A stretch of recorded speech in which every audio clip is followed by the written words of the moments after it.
ప్రభువ పరవాసిని నే జగమున ప్రభువ నడచుచున్నాను నా దారి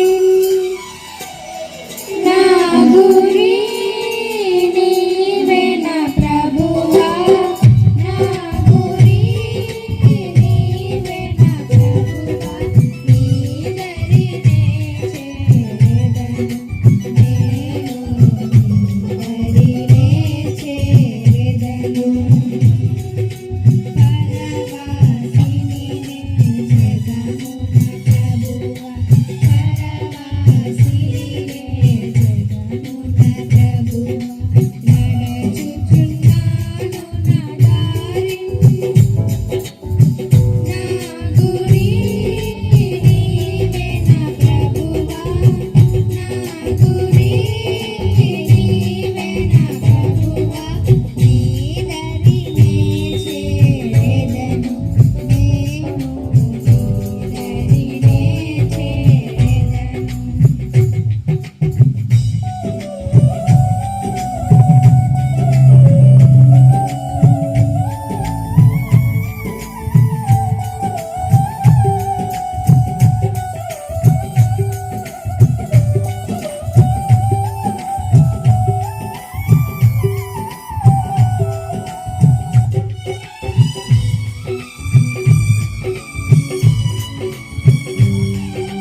పరవాసిని జగమున్న ప్రభువ నడుచుచున్నాను నీ దారిని. హల్లెలూయా. ఎందుకంటే ఈ లోకంలో మనము పరవాసులము, కానీ యేసు ప్రభు మార్గంలో మనం నడుచుకుంటే చక్కని పని. నా గురి నీవే నా ప్రభువ. హల్లెలూయా. కనుక మన గురి ఎవరు? ప్రభు అయిన యేసుక్రీస్తు ప్రభు. మన గురి ఎవరంటే పరలోక రాజ్యం. కనుక చక్కని పాట పాడి వినిపించిన చర్యకి క్యూటికి ప్రభు వారిని దీవించును గాక. ఆమేన్.